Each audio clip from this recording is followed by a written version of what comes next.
सगळ्या जगाला मार्गदर्शन करणारी ह्या जगातील एकमेव जात जमात आणि धर्म तो म्हणजे आदिवासी.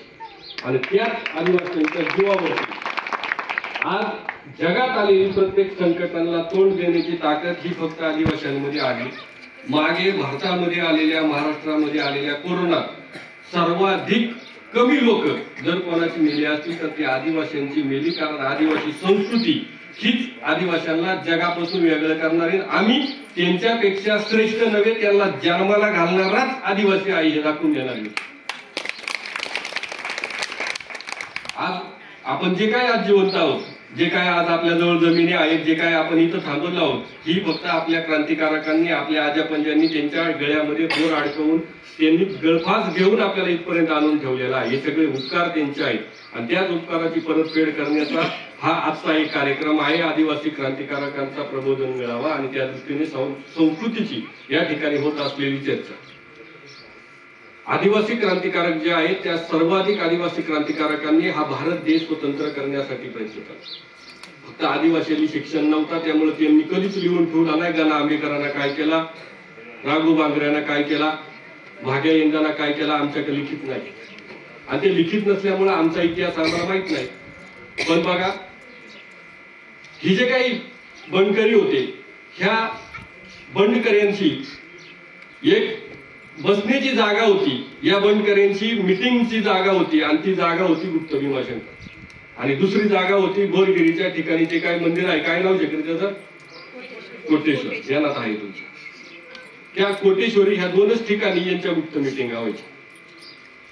ऑलरेडी ह्या सगळ्या क्रांतिकारकांनी इंग्रजांना प्रचंड त्रास दिलेला होता. त्यामुळे प्रत्येक इंग्रज हा यांना कसा सापडायचा याच्यात मागे हात धुवून होता.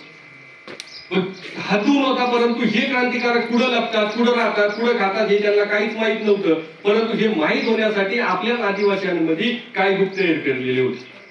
आदिवासींना संपवायची ताकद ह्या जगात असणाऱ्या कोणत्या जाती धर्मात नाही. आदिवासीला संपवायची ताकद ही फक्त आदिवासीमध्ये आहे. आणि म्हणून प्रत्येक वेळेला आदिवासीचाच वापर आदिवासीच्या विरोधामध्ये केला जातो. मग निवडणूक असो, मग ती ग्रामपंचायतीची असो, नाही तर ती आमदारकीची असो, प्रत्येक ठिकाणी आदिवासीच्या विरोधात आदिवासीला भडकवून आदिवासीच्या हातातूनच आदिवासी संपवला जातो. एक दिवस त्या जे काही कोटेश्वर आहे त्या कोटेश्वराच्या ठिकाणी एकावर एक 5 दगड रचलेले सापडलं. आज आदिवासींची नवस करण्याची प्रथा बदलली असेल, पण पूर्वीच्या काळी आदिवासी भीमाशंकरी गेला तर नवस कसा करायचा, एकावर एक 5 दगडी ठेवून करायचा ना. या मागच्या बाया बोलतच नाही, आहे खायला एकावर एक. तुम्ही बोलल्या का मी बोलते ना, मला बोलता येत नाही एकट्याला. एकावर एक 5 दगडी रचून आपण नवस करायचं. त्या भोरगिरी इथं असणारं जे काय कोटेश्वराचं मंदिर आहे त्या ठिकाणी एकावर एक 5 दगडी रचलेल्या एका गुप्तहेराला कळलं. त्याला हे कळलं 5 दगडी रचल्यात म्हणजे 100% कोण्या रचलेल्या आहेत, या बंडकरींनी रचलेल्या आहेत. म्हणजे याचा अर्थ यांनी काय तरी नवस केलं.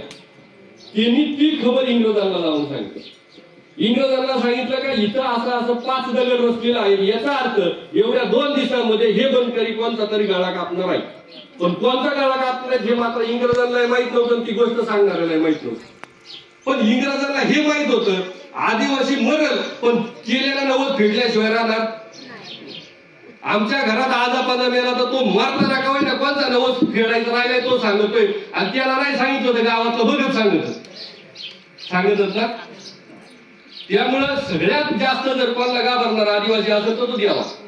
तो त्याला माहित होता का भले हे पुढे दरोडा टाकणारे ते काढणार नाही, पण तो दरोडा टाकला का नवस फेडा हे परत. आणि नवस फेडताना काय करत्या, त्या 5 दगडी लोटायच्या, बरोबर ना. इंग्रजांनी त्याला सापडायचा बंद केला आणि ते जाऊन डायरेक्ट कोटेश्वरी जाऊन थांबलं का दरोडा टाकला का ही 100% दगडी लोटाय गेला. बस यांनी त्याच रात्री पिंपरी इथं जो सावकार राहत होता, ही पिंपरी बरं का सांगतोय मी, ह्या पिंपरीला जो सावकार राहत होता त्या पिंपरीच्या सावकाराचं कान नाक कापून टाकलं आणि तो नवस फेडाय त्याच रात्री हे सगळं बंडकरी त्या ठिकाणी कोटेश्वरीला गेले. रात्री 11-12चा टाइम होता. हे तिथं गेलं आणि गेल्याच्या नंतर त्यांनी त्या ठिकाणी जाऊन त्या दगडी रचलेल्या होत्या त्या पाडल्या आणि हर हर महादेव म्हणले. काय म्हणलं, आपल्यावाली गणपती बाप्पा मोरया म्हणलं, कारण त्यांना त्यांच्या आदिवासीपणाची चाड होती, आपल्याला लाज वाटते, त्यामुळे आपण काय म्हणतोय, खरं बोलू द्या, ते काय म्हणलं, हर हर महादेव म्हणून जे त्यांनी दगडी लोटल्या, तर त्याच टायमाला त्या ठिकाणी जो त्या कोटेश्वरीचा बघत होता शंकर भगत, त्या शंकर भक्ताच्या झोपडीतून बॅटरी जमा. आता येरी टायमाला असा आवाज आला का शंकर भगत कंदील घेऊन यायचा. आता काय चमकले, यांना कळालं आपण सापडले. या सापडले कळाल्याच्या नंतर हे तिथून पळ काढणार, तेवढं यांच्या चारही बाजूनी इंग्रज आले आणि इंग्रज शिपायांनी त्यांना धरलं. हे 5 जण होते. किती? 5 जण. त्या 5 जणांमध्ये होता गणा आंबकर, त्यानंतर भागुजी येंदे, त्याच्यानंतर आपला मारुती आडळ, त्याच्यानंतर गोविंदराव सुपे, आणि त्याच्यानंतर एक राहिला गणा आंबकर सांगितलं का मी, मग कोण राहिला, सतू मराठे. जर 5. आता यांची झटापट चालू असताना 3 गडी पळाले. सतूजी मराठे पळाला, भागे यांना पळाला, आणि त्या ठिकाणी गणा आंबकर पळाला. सापडलं 2च गडी. कोण राहिला आता, गोविंदराव सुपे आणि मारुती आडळ. ह्या दोघांना धरला आणि यांना टोकावड्याच्या तुरुंगात टाकला. टोकावड्याला तुरुंग होता. त्या टोकावड्याच्या तुरुंगात टाकल्यानंतर त्या ठिकाणी एक दिवस ह्या बंद करेली पाणी जेवण आणून द्यायला पोलीस दरवाजा उघडायचं. एक दिवस या दोघांनी काय ठरवायचं त्या मनात ठरवला, आणि तो पाणी घेऊन जो गडी आला तांब्यावरून, या मारुती आडळ म्हणला मला भूक लागली, ताण लागले, मला काय आण, पाणी आण. तो पाणी घेऊन आला इंग्रज, त्याला दरवाजा खोलला, पाण्याचा तांब्या त्या मारुती आडळांसमोर धरला, आणि तो तांब्या धरल्यानंतर मारुती आडळांनी एक गोट प्याला, आणि त्या तांब्यात हात घालून त्या पाण्याचा फवारा त्याच्या तोंडावर मारला. त्याच्या तोंडावर मारल्यानंतर तो गडी गांगरला. तवर मारुती आडळांनी त्याच तांब्यामध्ये आपला हात घातला, आणि तो हात त्या इंग्रज शिपायाच्या डोक्यामध्ये घातला, आणि त्याचा कार्यक्रम लावून हे पळालं. सांगायचा उद्देश एवढाच, प्रत्येक वेळेला आदिवासींची शांतता ही आदिवासींच्या उपयोगाची नाही. ज्या दिवशी तुमच्यावरच्या अन्यायाचा विषय जास्त मोठा होईल आणि त्याची एक सीमा संपेल, त्या दिवशी आपल्यावर अन्याय करणाऱ्याच्या त्या तांब्यामध्ये हात घालून त्याच्या डोक्यात तो टाकायची ताकद आदिवासींनी दाखवायला पाहिजे. आणि हेच आदिवासी आज इथं बऱ्याच गोष्टी बोलायच्या होत्या, पण कार्यक्रम नेमका ग्रामपंचायतनी लावलाय, त्यामुळे तोंडावर अनेक बाबतीमध्ये ताबा ठेवायला. आज 40 वर्ष झाली धरणा होऊन, पण धरणामध्ये ज्यांच्या जमिनी गेल्या त्यांना अजून जमीन मिळत नाही. 40 वर्ष झाली धरणामध्ये जमिनी जाऊन 19 गावांना धरणामध्ये जमिनी देताना काहीतरी शब्द दिला होता धरणाकाठच्या. आज 40 वर्ष झाली त्याचा सुद्धा काही संबंध नाही. आज तुम्ही कोणाकडे बोलताना बघा, प्रत्येक पुढारी बोलायला उभा राहिला का अवघे खोरे भीमाशंकर खोऱ्याचं बोलतो. हे साखरी पिपरीची माणसं काय खात्यात हे सुद्धा कोणाला माहित नाही. आज दोन्ही खोऱ्याला प्रत्येकाला रोजगाराची संधी निर्माण झाली. मधल्या इथल्या भागाचं का त्याचा विचार कोणीच करीत नाही. पण हा स्टेज ते बोलायचा नाही आहे, नाही तर हा का आला ना आमच्या मध्ये कळी लावून गेला, त्यामुळे तो विषय मी बोलायचा सातत्याने थांबलो. आज आपण फक्त संस्कृती एवढाच विषय समजून घेऊ. संस्कृती या शब्दामध्ये त्याची व्याख्या थांबलेली आहे का. संस्कृती म्हणजे काय, तर आपली स्वतःची जी असते, मग त्यामध्ये आपल्या कुलदैवत आल्या, आपला पोशाख आला, आपला खेळ आला, आपली आपण जी कपडे लत्ते घालतो ती कपडे लत्ता आला, या सगळ्या गोष्टी मिळून संस्कृती नावाचा शब्द तयार होतो. मग या जगामध्ये अनेक प्रकारच्या संस्कृती आहेत. नाईल संस्कृती आहे, इजिप्तची संस्कृती आहे, हिंदूंची संस्कृती आहे, आदिवासींची संस्कृती आहे. पण या संस्कृती जन्माला कशा आल्या, तर तुम्ही ज्या ठिकाणी राहायला आले त्या राहिल्या ठिकाणी असणाऱ्या वातावरणानुसार तुम्ही तुमचा पोशाख बदलला. तुम्ही जर तिकडं जम्मू काश्मीरला वर गेले, तिकडे बर्फ पडतोय, ती लोक जाड कपडे घालतात. तुम्ही खाली गेले ऊन लय, ती लोक कमी कपडे घाल. तुम्ही जर खाली आंध्र प्रदेशची लोक पाहिजे तर लुंगी लावितात फक्त. पण इथं तुम्ही राहिला आले आदिवासी, तर इथली परिस्थिती कशी होती त्याच्यानुसार तुम्ही तुमची कपडे बदलली. इथं परिस्थिती जशी होती त्यानुसार तुम्ही तुमचं खाणे ठरवलं. सर्वाधिक भात आपण खातो कारण भात उगवते. सर्वाधिक खेकडी आपण खातोय कारण इकडे खेकडी मिळतात. मग ह्यानुसार आपण आपली राहण्याची भाषा, बोलण्याची भाषा, खाण्याची भाषा, आपली कपडे, आपला लत्ता, आपली वागणूक, आपल्या सगळ्या गोष्टी ठरवल्या. आणि या सगळ्या गोष्टी मिळून एक शब्द तयार होतो, तो म्हणजे काय, संस्कृती. मग आपली संस्कृती कोणती, सांगा बरं, आपली संस्कृती कोणती, आदिवासी. पण मग काय नक्की संस्कृती म्हणजे काय आणि आपली संस्कृती कोणची, याला किंवा इथं बसलेल्या बायांपैकी सगळ्यांना माहित आहे आदिवासींना शिक्षणाची सोय कधी झाली, 1950 80 सालात जेव्हा आश्रमशाळा झाली, बरोबर, तेव्हा आदिवासी शिकत नव्हता. बरोबर, आपला आजा पंधरा कोणता शिकलेला नाही, त्यामुळे त्यांना लिहून ठेवायचा इशे आहे का नाही. बरोबर, मग आपल्या बापाना, आपल्या आईना, आपल्या आज्याना आपल्या कानामध्ये ज्या गोष्टी सांगितल्या, बाय ह्या करू नको, बाय त्या करू नको, बाय इथं बस, बाय तिथं बस, बाय इथून उठ तिथं बस, ह्या सगळ्या ज्या गोष्टी आपल्या बापाला कानात सांगितल्या, आज्याना आजीना शिकवल्या, ती म्हणजे आपली. बरोबर आहे, निवंत त्या म्हणजे ज्या लिहिलेलं आहे ते आपला आहे का नाही? ज्या लिहिलेलं आहे ते आपला गेले. आपल्या आजीला शिक्षण होता का सांगा मला? आपल्या आजीला शिक्षण होता? मग तिनं लिहून ठेवला का? मग पाची अशी करायची, मग गाडीत पाचीला जाताना असं बसायचा, सांगितलंय नाही. मग ज्या लिहिला असेल ते आपला नाही. आणि जे आपल्या आईला, आपल्या बापाला, आपल्या आज्याला पंजाला आपल्या कानात सांगितलं असेल, असा वागायचा, तसा करायचा, ही पाची अशी करायची, 12 अशी करायची, लगीन असा करायचा, ह्या सगळ्या गोष्टी कोणत्या आहेत? आपल्या. म्हणजे ज्या लिहून ठेवलाय ते आपला. मग सत्यनारायणची पोथी कुठून आली? कुठून आली सत्यनारायण पोथी? तुमच्या बापाला लिहिताच येत नव्हतं तर सत्यनारायणची पोथी लिहिली कोण्या? म्हणजे एक तर सत्यनारायणची पोथी वाचणारा एक तर आदिवासी नाही, हा नाही. बरोबर आहे ना? लिहायचं संबंधच नाही ना. मग लिहिलेलं आपला नाही, मग त्या गुरुवर्गाला धरलेलं, त्या पक्का हांड भरलेल्या त्या देवीचा फोटो घेऊन का राहिले आका गावातून 5 फळा बंद केलाय तुम्ही, हा? ज्या ज्या करीत असतील ते निघालं, ते आपलं नाहीच ना. जर ते लिहिलेलंच नाही आहे, ते आपल्या बापाला, आपल्या आधी काय 5 गुरुवार करीत हिंडत होती काय गावातून? केलंच नाही तिनं. मग हे सगळं आपण आणलं कुठून? जर ते लिहिलेलं नाही तर ते आपला संपलं विषय. पण आम्ही या सगळ्या सोडला आणि दुसऱ्याची संस्कृती आपण अंगावर घ्यायला सुरुवात. एवढंच नाही, पहिल्या घर धरणे व्हायचे, आता काय होत्यात? वास्तुशास्त्री, बांधणाला आले.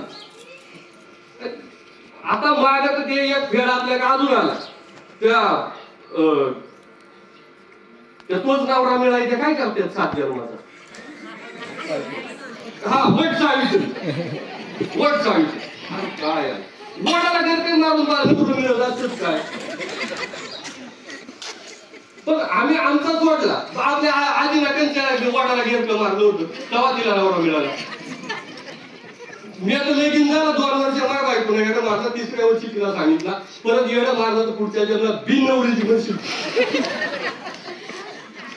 हातापासून परत तिला येडं आलेलं नाही ना. आपल्या त्या कोणी सांगितलंय आपल्याला? ज्या आदिवासीचा आहे त्याच आदिवासीला पाळायला पाहिजे, तेच त्याला करायला पाहिजे. दुसऱ्याचा करून मला सांगा, तुम्ही तुमच्या देवाचं गट धरत, तुम्ही जर म्हणशाल का सगळा माणूस तिथून एक आहे तर तुमचं गट धराय दुसरा माणूस करायचं, वरती तळगरला जाते आख्या मुसलमानांच्या इथून किराणा आणत, ते काय म्हणते 1 दिवस येतो मी सगळं धरतो म्हणलं. त्यांची संस्कृती ते टिकून आहे. आपण दुसऱ्याचा पोकाटी घ्यायच्या नादात आपला गेलोय विसरून. पण जे आपलं आहे ते आपल्याला ओळखायला लागेल ना. ते जर आपण ओळखलं नाही तर सगळी वाट लागून जाईल. जो आपला देव आहे, जे आपलं देवदिक आहे, त्यांच्या मागे आपण गेला पाहिजे. पण आम्ही एवढं शहाणे झालो, म्हणजे शाळा शिकलेली पार उठलेली आहे, ती बिन शिकलेली परवडली पण शिकलेली परवडली नाही. यांनी काय केलंय आता? देवाचं नाव सुद्धा बदलून टाकलं. मला गेलाय कळत वाघोबाला वाघोबा मला काय अडचण आहे, वाघोबाला वाघेश्वर. तुला बसेल काय तो वाघेश्वर म्हणजे वाघोबा म्हणलो काय रागात किती उठत म्हणता वाघोबा, तो वाघोबा तो वाघेश्वर म्हण. त्या उंबऱ्याचं सुद्धा नाव बदलून ठेवलं, औदुंबरेश्वर. अरे उंबऱ्या म्हण ना. मला सांगा, उंबऱ्या म्हणला तर तुम्हाला कळेल हा देव कोणचा आहे? आदिवासीचा. औदुंबरेश्वर म्हणल्यावर काय कळत? माग त्या कळमजाचं नाव बदलून टाकलं, कमल जामा. कळमजा ना मात्र माझं विचार बरं सांग बरं मला, कळमजा का कमलजा?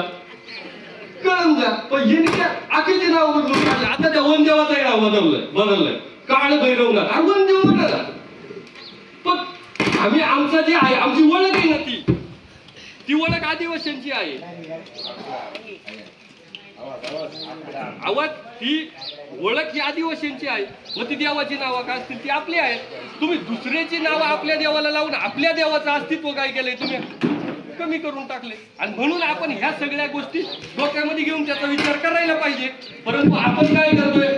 आपला सगळा सोडून दुसऱ्याचा बोकांड घ्यायचा नादाला आपला गेलाय विसरून. ते आपल्यापर्यंत पोहोचलंच ना. आणि तुमची संस्कृती जिवंत आहे म्हणून तुम्ही जिवंत आहे. तुमची संस्कृती ज्या दिवशी मरत त्या दिवशी तुम्ही मरणार. आज आदिवासींमध्ये 47 जमाती आहेत. किती? 47. म्हणजे महादेव कोळी, ठाकर, वारली, कातकरी, भिल्ल, पावरा अशा किती जमाती आहेत? 47. त्यातल्या 2 जमाती संपल्या. आता 45 शिल्लक आहे. त्या 2 पुढे गेल्या. तुम्ही तुमची संस्कृती सोडली का तुमचं अस्तित्व टिकूच शकत नाही. तुम्ही मरणार. तुमची संस्कृती म्हणजे तुम्ही आहे. ज्या दिवशी संस्कृती सोडणार त्या दिवशी आपला काहीच उपयोग नाही.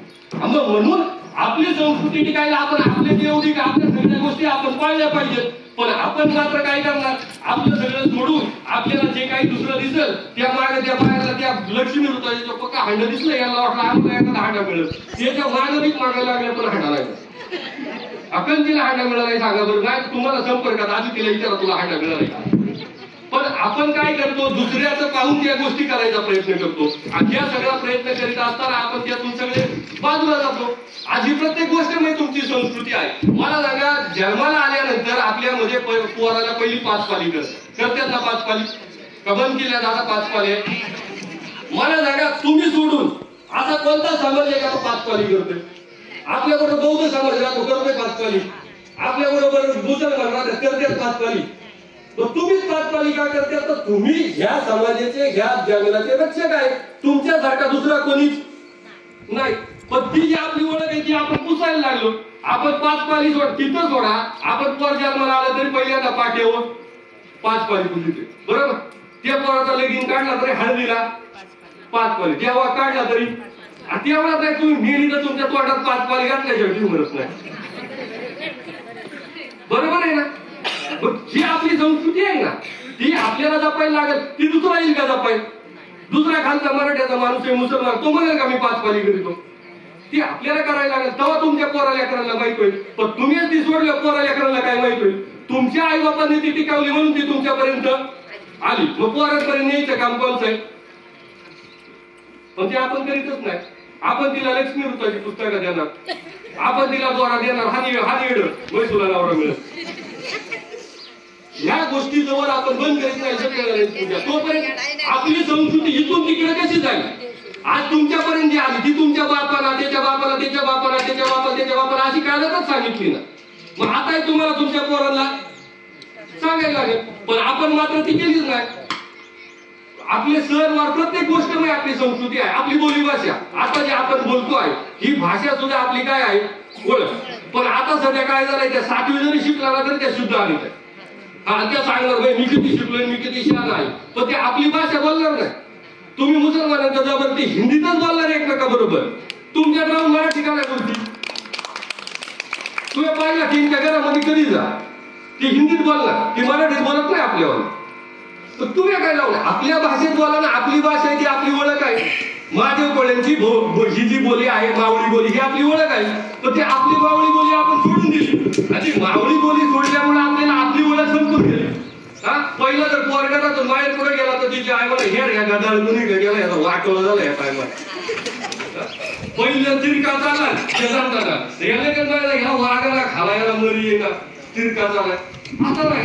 आता आम्ही किती शिकलोय, आम्हाला किती अकल आहे, आता आम्ही शुद्ध झालं शुद्ध. पण ही मावळी बोली तुमची ओळख आहे. तुमची आज माणसात तुमची भाषा बोला लगेच कळणार तुम्ही कोण आहे? आदिवासी आहे. तर ती आदिवासी असण्याची जी तुमची ओळख आहे, तुमच्या गुन्हा आहे त्या तुम्ही काय केल्या? पुसून टाकल्या. एक अख्या संस्कृतीची वाट लावणारा महादेव कोळ्याचा 1 नंबर आहे. आजही जर आदिवासींची संस्कृती कोणी टिकवली असेल ती ठाकरांनी टिकवली, कातकऱ्यांनी टिकवली. मागे 4-6 महिने झाले मी त्या इंदिरानगर नाही का शिनवलीच्या त्या कातकऱ्यांची ठाकरे गोष्टी आहे तिथं मी गेलो होतो. तिथं मी गेलो आणि गाडीच लावली फक्त. तिथं मीटिंग होती त्या कार्यक्रमाची म्हणून तिथं गेलो आणि गाडीच लावली. गाडी लावली तो एक गडी आला बा. तुम्ही आम्हाला धमक्या माझ्या गावात खायला आलाय. पण मी फक्त गाडीतून उतरलो. मी काय म्हटलोय नाही त्याला. मी गाडीतून उतरायच्या पुढे गेलो. लोकांना गेला कष्ट लावला. आम्हाला धमक्या आमच्या गावात यायचं नाही. बघ इथं येऊन आमची इज्जत झाली तर मी बोललोय नाही, शब्द नाही काढला. हा गडी माव गाला पिसळ हेच कळलं ना मला. त्याला धमक्या लावला असता. आम्हाला धमक्या माझ्या गावात का आला? तुम्ही आज आमच्या गावात येत्यात आणि आमच्या गावाची इज्जत घाली त्या. पण मी तुला काही बोललोय नाही, तुला गावाला काही बोललो नाही, तुला काही बोललो नाही. येणार का? आम्हाला धमक्या माझ्या गावात यायचा नाही तर ती दोन माणसाने सांगितलं की तुम्हाला हा अमोल धपक्यामध्ये काय म्हणतोय तर तो म्हणतोय का तुम्ही माझ्या गावात बिन विचारता का या अमोल धपक्या ही आपली भाषा ही भाषा हे शब्द तुम्हाला तुमची संस्कृती सोडून दुसरीकडे सापडणार नाही. राघोजी भांगरे ज्या वेळेला इथं राज्य करीत होते, राघोजी भांगरे ज्या वेळेला लोकांशी आपल्यासाठी लढत होते, त्यावेळेला राघोजी भांगरेंना इथल्या गुप्त टिप्पा घेणारी काही माणसं होती. त्यातला एक माणूस होता, तो डोंगरावरून रोज त्या गावामध्ये खाली दुर्गाला यायचा, त्या सगळ्या लोकांशी बोलायचा आणि त्या सगळ्या लोकांशी बोलून त्याला ज्या माहिती भेटल ती माहिती लोकांना जाऊन सांगायचा, राघोजी भांगरेंना जाऊन सांगायचा. आता एक दिवस हा राघोजी भांगरेंचा टिप्पर आहे, माहिती देणारा आहे, बरोबर, हे इंग्रजांना माहित झालं. म्हणून एक दिवस इंग्रजांनी काय केला, त्याला उचलला पोलीस स्टेशनला नेला. कोणला, की जी माहिती जो राघोजी भांगरेंना गावातून देत होता त्याला. आता त्याला नेला तर त्याला पहिला प्रश्न विचारला, त्या खालच्या माळेच्या घराकडे तू का गेला होता? हा म्हणून इरीत गेलतो. त्याला काही सुधरला, इरीत गेलतो म्हणजे का गेलता? याला दुसरा प्रश्न विचारला, त्या पाटलाच्या घरामध्ये तू सारखा का जातो? काय नाही, येरीत जातो. पण येरीत जातो म्हणजे काय? बर, तो पोलीस अधिकारी हे काय म्हणता, येरीत म्हणजे काय? त्याला परत विचारला, तू परवाच्या दिवशी त्या खालच्या बाजूच्या साबळेच्या घरात गेला होता, त्या साबळेच्या घरात तू का गेला? येरीत गेला. त्याला किती डिक्शनरी उलट्या पालट्या केल्या तर त्याला येरीत म्हणजे काय माहिती आहे? आपली भाषा आहे, आपली संस्कृती आहे, आणि ती भाषा जिवंत राहिली तर तुम्ही जिवंत आहे. पण आम्ही काय केलं, आमचं शिक्षण झाल्यामुळे आम्हाला आता त्या भाषा बोलल्यामुळे आम्ही येडे आहेत आणि तू शुद्ध बोलणार किती चांगले आहे हे दाखवायचे काम आहे. त्या 4 दिवस जरी पुण्याला गेला तरी सुद्धा गावाला हा म्हणजे त्याला काय पाहिजे पुण्याला जाऊन एवढी आम्हाला आमच्या संस्कृतीची वाट लावायची. पण ह्या गोष्टी जोपर्यंत आपण पाळीत नाही तोपर्यंत कोणतीच गोष्ट होणार नाही. आपली भाषा असेल, आपला पोशाख असेल, आपण जे कपडे घालतो हा पोशाख म्हणजे सुद्धा आपली संस्कृती आहे. पूर्वीच्या काळी लोक लंगोटी लावायची, मी म्हणत नाही आता लंगोट्यानं हिंडला पाहिजे, पण आपली संस्कृती आहे नका लंगोट्यानं हिंडू. कधी काळी डोक्याला मुंडा जातं माणसात ते बांधला तरी आपली संस्कृती आहे, हे कळत नाही ना, नका रोज लंगोट्यानं हिंडू. पण हे तर बांधा. महिला जेवढ्या मात्र बाहेर प्रत्येकीच्या डोक्यावर पदर आहे. आता घेऊ नका, मी सगळ्या पाहिल्या. आता मी हे म्हणणार नाही का बाईंनी रोज पदर घेऊन निघला पाहिजे, अजिबात नाही. रोज घेऊ नका. मी पुढे म्हणतो आपण कधीतरी अशा कार्यक्रमात बसले तर घ्या ना डोक्यावर पदर, का डोका खाली जाईल. रोज थोडा घ्या म्हणतो, ती संस्कृती आहे ना तुमची. तुम्ही बघा कुठे बाहेर बसा आणि पण तुम्ही दुसऱ्या समाजामध्ये जा, आदिवासीची जी बाई आहे ना तुला ती डोक्यावर पदर घेतल्याशिवाय बसणार नाही. पुढे बसू ही लाज वाटत मरी नका घ्या ना. अडचण काय आहे मला सांगा. मी रोज हिला होतोय का जिथे कार्यक्रमामध्ये बसलं तर तुम्हाला कळलं ना आदिवासीच्या बाई आहेत का, मग कधी काही डोक्यावर पदर घेऊन बसायला काय अडचण आहे. परंतु आम्ही ती पण नाही घेणार. अरे तुम्ही डोक्यात घ्या, आपल्या प्रत्येकाच्या घरा शेजारी बौद्ध समाजाच्या लोकांची घर आहे बरं, पण त्यांनी कधी त्यांच्या घरामध्ये तुमच्या घरातले म्हणून देवाचा फोटो लागला बघा. त्यांच्या घरात बाबा साहेबाचा फोटो आहे करायला लावला. मुसलमान समाज बघा तुम्ही, एवढ्या वर्ष झालं भीमाशंकरला, राजपूरला, तळेगरला मुसलमान राहतात ना, राहतात का? आता बोला राहतात बरं. ते आपल्याच राहतात म्हणून त्यांनी मुंडाचा बांधायला सुरुवात केली. तुमच्या राहत्यात म्हणून त्यांनी तुमच्यासारखी कापडा घालायला सुरुवात केली. आपल्यात राहत्यात तरी दर शुक्रवारी ती डोक्यावर गोल टोपी घेऊन जाते. आणि गोल टोपी पाहिली का तुम्ही लगेच म्हणता हा कॉलेज तुमचा काय कंच आहे तेच सुरत नाही. का आदिवासी कळत नाही, हिंदू कळत नाही, मुसलमान कळत नाही, तुमच्या कपाळ ओळख नाही ना ती आपली. जर तो समाज त्यांची ओळख सोडित नाही तर तुम्ही पण नाही सोडली पाहिजे. पण आमच्या डोक्यात विषय नाही, आम्ही आमचा नाही सोडलो, लोकांचा येत नाही बाबांनी. ह्या जवळ सांगत नाही तर तुमची संस्कृती कशी टिकणार आहे पुढे जाऊन. म्हणजे शिकलेली माणसं इथं लय असतील, ही शिकलेल्या माणसं काय करतात, जर शाळेमध्ये शिकले त्या सावित्रीबाई फुले महिला दिन आला काही त्या पोरीला सकाळी जाड्या केला उठावली का साडीला तरी तो गांधी जयंतीचा कार्यक्रम आला का या बापाला पोऱ्याला उभा केला गांधीजी बनवून पाठवलं, राघोजी बनवून पाठवलं एक दिवस दिला त्याच्या हातामध्ये काढली करून ते लोकांना तो गांधी बनवून जाईल. आपलं आहे ना, तुम्ही दाखवल्याशिवाय लोकांना तुमचं कळणार आहे का? आज तुम्हाला जे त्यांचं कळालं ते कायच कळालं, त्यांनी तुमच्यापर्यंत आणलं ना. मग आपल्याला सुद्धा आपलं काय आहे ते नेऊन दाखवायला लागेल. पण आम्हाला आमचीच लाज वाटत असल्यामुळे ह्या दाखवायचा काय विषय आलंच नाही. आम्ही उलट आम्ही आदिवासी आहे का काय आहे ते आम्ही जपून ठेवायला आपलं सणवार सुद्धा सोडलं. पूर्वीच्या काळी जर पाहिलं तर होळीला बाया एकत्र यायच्या, सगळ्या सासूवसनी एकत्र यायच्या, बरोबर. आणि त्या होळीला एकत्र आल्या म्हणजे शिमगा हा आदिवासींचा सगळ्यात मोठा सण आहे, बरोबर. पण आता या पोराला विचारावर तुमचा सण आवडता कांचा ती लगेच गणपतीचा नाव घेते. कारण बापाला त्या गणपतीमध्ये डीजे वाजून वाजून सगळा दिवस घालवला. त्यामुळे त्या पोरांनी त्या गणपती सोडून नाही सुटत काय. पण आपला सण शिमगा या पोरांना कळाय आधी. तुम्ही तर शिमग्याला होळी गेला पाय तुम्ही घरात नसेल द्या. तुम्ही कुठं माहितीये का हळदी कुंकाला त्या डाबडा सापडाय. आता तालुक्यामध्ये बघा तुम्ही सगळी का फेड आहे हळदी कुंकू. प्रत्येक गावात हळदी कुंकू त्या भीक मागावर त्या 10 रुपयाच्या डाबडा घ्या बोल कधी असं नाही. तुमचा होळीला ये म्हणला तिथं फेरा आणायला यायची कंबर लागतं. तिकडे येणार नाही. तिकडे आल्याशिवाय होळी टिकल का, तिकडे आल्याशिवाय शिमगा टिकल का. पण तिथं जर तिला म्हणलं ना बाय तू काय कर इकडे ये तू फुगड्या खेळ त्या टिपऱ्यांचा सण करतात नवरात्र. तिकडे टिपऱ्या बरोबर जागे वगैरे का आले पुढे क्लास लावले मला अजून कळालं. तिकडे हिला काही सांगायला लागत नाही. तिकडे जाण झाली काही चालली टिपऱ्या घेऊन सण आहे तो आपला. इकडे होळी वगैरे ते मला होळीला फेरा मारला काही चिकन मारतो आणि तिकडे मला सारखा टिपऱ्या घेऊन जा. पण तिकडं एखादं सांगता गाणं लागलं ना जागा बरोबर ठीक होता का आला कुठं शिकत मला अजून कळणार आहे. बरं आपल्या आईला त्या टिपऱ्या खेळल्या होत्या, आपल्या आजीला खेळल्या होत्या. याच्या कुठून आलाय आपला जो आहे होळी आपला सण आहे. तिच्या फुगड्या खेळणे आपला सण आहे. तिला रंगपंचमी खेळणे आपला सण आहे. तिकडे नाही ही रंगपंचमीला पाणी अंगावर पोरीच्या अंगावर पाणी ओतून येणार नाही आणि तिकडे जाऊन त्या वॉटर पार्कला करून इकडे पाणी ओतलं पाहिजे. पण हे सगळं आपलं यादी आपल्याला कळायचं पाहिजे. आणि हे कळायचं होतं याचे काम कोणचं आहे आपलं आहे. तुम्ही सगळ्यांनी या आपलं सणवार जर पाळलं तर ते सणवार शिकतील. आज तुमच्या पोरीला जर शिमगा माहिती आहे का आता तुम्ही आहे तुम्ही लावली पोरीला शिमगा फुगड्या घाला नाही लावली.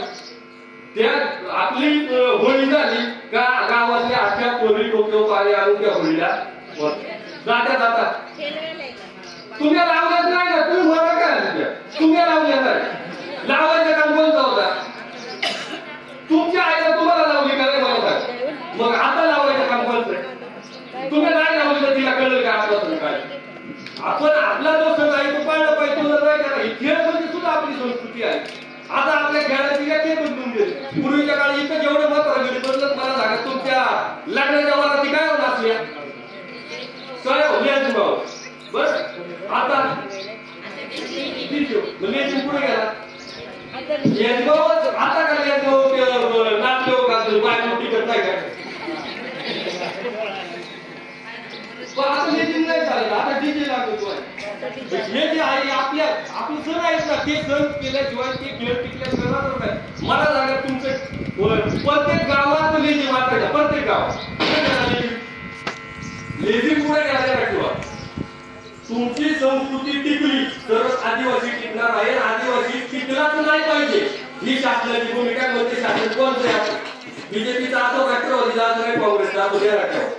कारण तुम्ही मला सांगा प्रत्येक गावातले जीव होता पुढे गेला पुढे गेला. 1980 सालामध्ये आदिवासी शाळा शिकायला बरोबर का. 80 सालामध्ये आम्ही 80-90 ला शाळा शिकायला लागलो आणि शासन आदिवासीला पैसा मिळावा म्हणून एक भीक मागायचा खेळ आणला बेंजो पार्टी. इथं बसलेलं निमंत्रण बेंजो पार्टी दारू घ्यायला शिकली आणि तिथूनच सगळ्यांनी शाळा सोडल्या आणि तिथून हे त्या बेंजो पार्टीत काम करायला. जे शाळेला जात होतं त्याचा आवाज बंद करे. जे शाळेत जात होतं ते सुद्धा शाळा काय केल्या आणि त्या बेंजो पार्टी पारी गावात गेली. बेंजो पार्टी कोणी आणली शासन आणली. काय आणली तुमची ओळख घालवाय. मला सांगा दरवर्षी आपल्यामध्ये भात पडली द्या पुढे चढ आता तुमचं मग तुम्हाला शासन 3 टाइम कागदपत्रे वाटत काय आहे ती वाटाय ना 3 टाइम कागदपत्रे वाटत. त्या ताडपत्र्यामुळे तुमची खळा लावायची सवय तुम्ही आता खळा लावायचा विषय करून दिला, कारण खळा ही तुमची काय खळी पाहिली ना तुम्ही सांगणार इथे कोण राहत आहे, आता खळीच नाही. पंचायत समितीतून सुद्धा तुम्हाला काय वाटते ताड बर, जिल्हा परिषद सुद्धा ताड करते, प्रकल्प ऑफिस सुद्धा काय वाटते, गोंगड्या काय वाटते काय होते, मग गोंगड्या दिलं कळलं ना तुम्ही आदिवासी आहे, गोंगडी जे अंगावर येतो पाणी आता ताडपत्र्याला तुमची संस्कृती सिस्टमॅटिक संपत आहे, सिस्टमॅटिक एकदम निवांत, तुमच्या डोक्यात सुद्धा येत नाही. तुम्ही विचार करा, ज्या वेळेला फॉरेस्टची आपल्याकडे कामं सुरू झाली, आज आपण इको सेन्सिटिव्ह झोन मध्ये गेलो, हे जात असताना फॉरेस्टनी याची सुरुवात 40 वर्षापूर्वी केली. पूर्वीच्या काळात मात्र बायमान सांगा, तुम्ही जर घरामध्ये असल्या तर दिवसातून तुम्ही कमी कमी 5 टाइम जर राहणार जातो ना, बर नाही राहणार गेलं तर ती बांधव जाऊन जावे ना वगैरे का, बरोबर. म्हणजे आदिवासी हा राहण्याशिवाय जगू शकत, पण त्याला जर बाहेर काढायचं असेल तर त्याला आणि राहण्याबरोबर त्याचा आपल्याला संबंध कमी करायला लागेल. म्हणजे तुम्ही जर 5 टाइम राहणार जात असेल ना, तर त्याचा 1 टाइम तुम्ही पाणी तापवाय फाट घालायला जातो, बरं. 1 टाइम तुम्ही घराचा स्वयंपाक करायला फाट घालायला जातो, 1 टाइम तुम्ही बहिरण घालायला राहणार जातो, बरं. 1 टाइम तुम्ही नाही काहीचं मासे घालाय माळ घालाय का महिना जातो, बरोबर ना. नाही 5वा टाइम तर गुरा घेऊन गावाला 2 टाइम जातो, बरं. फॉरेस्टला तुम्हाला काय केलं माहिती, 20 वर्षापासून हे काम करतो. फॉरेस्टला तुम्हाला फुकाट पाणी तापवायचं बंद वाटलं ना, नक्कीच दोघींना वाटलं, पण उरलेल्या दादरींना तर वाटलं, शेवटी वाटलं का वरती वाटलं ना. मला सांगा, पाणी तापवायला पण तुम्हाला फुकाट दिला, शासन यायला आहे तुम्हाला फुकाट दिला, तुम्हाला बंद दिला, तुम्ही 1 टाइम 5 पैकी 1 टाइम अंगावरचं पाणी तापाय अंगडीला राहणार जातो, झालंय बंद, झालंय बंद. आता किती टाइम राहिले जायच्या, 4 टाइम झाले. त्या झाला तुम्हाला मोदीला फुकाट गॅस वाटला, पहिला वर्ष फुकाट गॅस दिला, फुकाट 12 टाका दिला का, लिना ठरवला का, आपण फक्त चहा करायचा त्याचं स्वयंपाक करायचा. आता चूल पेटवायचा विसरून गेले, हा आता कळतंय आला कळलं की टूप केला का, बरोबर आहे. तुम्हाला सवय लागली ना, आधी फुकाट गॅस जर तुम्हाला दिलं नसतं तुम्ही गॅस पेटवला असतं का, पण फुकाट गॅस दिला म्हणून घरात गॅस आलं ना, फुकाट असतं दिलं असतं, तुम्ही फुकाट असतं तर दिलं नसतं. मग फुकाट गॅस आलं म्हणून आम्ही काय केलं, गॅसची सवय लावली. 2 टाइम 4-5 टाइमपैकी दुसरा टाइम काय होता स्वयंपाक करायचा, झाल्या बंद राहणार त्याच्या झाल्या 2 टाइम तर गेले. 3ऱ्या टाइमला काय केला माहिती, तुम्ही गुरा घेऊन बरेच जागेत जातो, याकडे खूप नाही टाकून टाकले का तिकडे टाकले आता. आता खूप टाकले काय केलं, जिथं जागा आहे होता तो बनवत आला आणि तो राहण्यात जात नाही, तो तिथंच गावात कापी दोन तिला आणून खायला झाले का 3 टाइम पण तुम्ही. मग मला सांगा, फॉरेस्टवाल्यांनी सगळ्यात आधी खूप नकार आहे का फॉरेस्टला, की आधी तुम्हाला सवय लावली की तुला हळू हळू हळू हळू बनवायची, मग फॉरेस्ट. आता तुम्ही राहिले किती टाइम, 2 टाइम, तर तुम्ही त्या 2 टाइम थांबत नाही, कारण कोण येणार तिकडे नंतर गोडे गावात आणि तुम्हाला इथून हुसकूनच लावायची, फक्त तुमची मानसिकता झाली पाहिजे. मला सांगा, राहण्याबरोबर आपल्या नाते एकदम जवळ आहे, ज्या दिवशी तुम्हाला राहण्यात जायला भेटणार नाही त्या दिवशी तुम्ही इथं थांबणार नाही. म्हातारी माणसाच्या पोरीने ग्रॅज्युएट तर तुम्हाला म्हातारी खाती नाही, ती म्हणते मागायची गरज, बरोबर. तुमचा कार्यक्रम सिस्टमॅटिक चालू आहे. ताडपत्र्या तुम्हालाच का वाटल्या, रेंजो काढल्या तुम्हालाच का दिलं, फुकाटचं भर तुम्हालाच का वाटलं, ही सगळी तुम्हाला आदिवासींना संपवण्यासाठी चालू असलेली काम आहे. आणि ही जवळ संपत नाही, आणि याच्या काय आपण उघड्या डोळ्यांनी बोलत नाही. पूर्वी 5 जिल्हा जर बाया गेल्या तर एका पिकअप मध्ये बाया बघायचं नाही, एवढ्या बाया निघायच्या पायी पायी, आणि त्या मोठ्या गाड्यांमध्ये. आता हिला जीप येऊन निघत नाही त्या गाड्यांमध्ये 5 ही पुढं घेऊन पंढरपूरला जायचं म्हणलं, पण ती तिथं 5ला जाणार नाही, ती वारीला जाईल पायी पायी. मग म्हणणं नाही तुम्ही वारीला जाऊ नये, पुढे जा. आपण वर्षातला 1 दिवस बघायचा, आपल्याला वरसुबाईला नाही त्याला कळलं वरसुबाई काय आहे.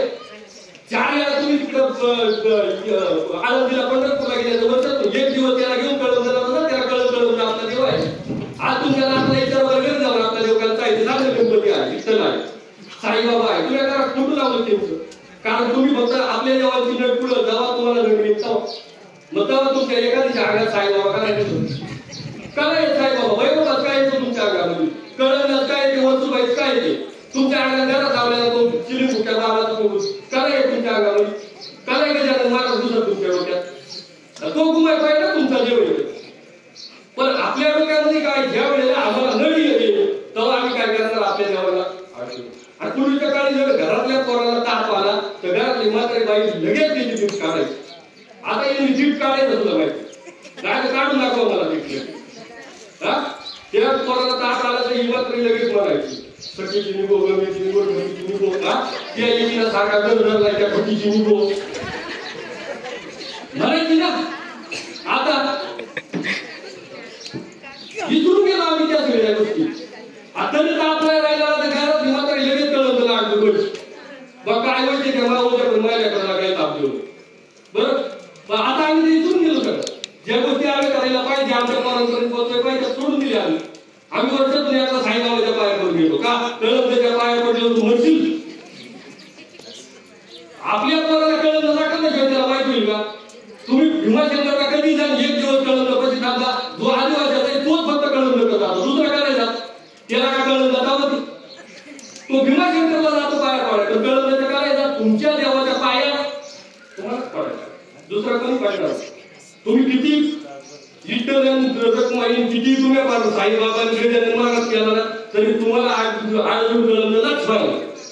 पण आपल्याला नाही जवळ आपल्याला त्रास होत नाही तोवर आपण ह्या सगळ्या देवाच्या जात नाही आम्ही आमच्या सगळ्या ह्या लगीन आलं तर पूर्वीच्या काळी लगीन टाकायला बसता असला का बसता झाला काय गावात लागू वाटायचं वाटलं होतं ना आता लागू नव्हती वाटी माहिती आई मी लोक खा लागू नाही आम्ही वाटी देत ना आता बाप मिळाला ना कधी खा बाप केला दसऱ्याला आपल्यामध्ये जेवण का करायची पूर्वीच्या काळी वाटांची सोय नव्हती लोक सकाळी घरातून दसऱ्याला निघायची इथपर्यंत याला 12 वाजायच्या त्यांच्या पोटात काय नको म्हणून डाळभात करायचं आता दसक्रिया म्हणजे भूषण झालाय दसक्रिया असली का 5 पकवान करणार गुलाबजाम काय बाप मिळालाय ना आपला त्या बाप मिळाल्याचा सण साजरा करणार तू तिला काय वाटून कधी तरी याचा विचार करा आपलं जे आहे ते आपल्याला टिकवायला लागेल जे नाही ते अंगावर बोकांनी घेऊन काय होणार आहे एक दिवस हितूच होणार आहे बाप असताना गाव जेवण घालला गावाला खाऊन नाही दिला पेट खाऊन दिला तू कधी जरा मिळू म्हणजे बाबा आपल्याला खा दिला माझ्या आईने खा लागला पुढे तरी थांबायची गरज त्याला फक्त पोटमध्ये डाळ भात आज नाही हीच आपली आदिवासींची सोय होती आज जर इथं दुसऱ्याला दसले आज माणूस पाडून पाय पाय यायचं त्याला खायला द्यायलाच लागणार मग त्याला दिलं काय खाली का दसकिरीला आपण आपलं जे स्वतःचं आहे ते सगळं टाकलंय सोडून आणि ते सोडून आपण आपली सोडून दिलेली आहे आता लय बोलायचं होतं पण मला वाटतं टाइम झाला असेल ना भाऊ साहेब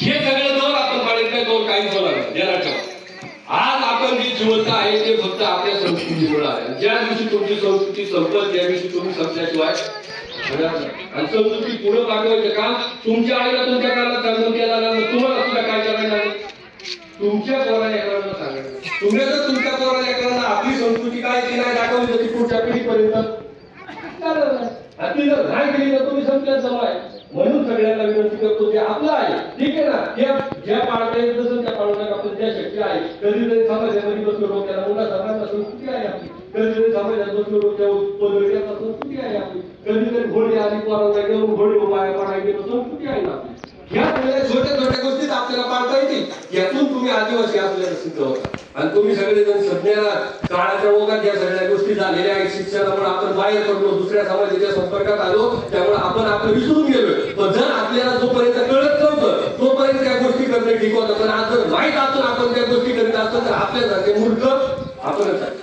त्यामुळे तुम्ही सगळेजण या गोष्टी डोक्यामध्ये घेशाल आणि आपली संस्कृती टिकवशाल बोलायच्या नादामध्ये एखाद शब्द तुम्हाला इकडे तिकडे गेला असेल तर त्याच्यामध्ये आम्ही दिलगिरी व्यक्त करतो आणि तुम्ही सगळ्या ग्रामस्थांनी तर जी काही आम्हाला बोलायची संधी दिली त्याच्याबद्दल मी तुमच्या सर्वांचे आभार व्यक्त करतो ग्रामपंचायतने एवढा चांगला कार्यक्रम घेतला कारण मला वाटतं पहिलीच ग्रामपंचायत असेल का जिनी समाज प्रबोधन मेळावा घेतलाय आणि एका ग्रामपंचायत हळदीकुंकाचा कार्यक्रम घेतला आहे सध्या त्यामुळे मी सर्व ग्रामस्थांचं भाऊसाहेब सरपंच सर्वांचे या ठिकाणी आभार मानतो आणि या ठिकाणी थांबतो जय आदिवासी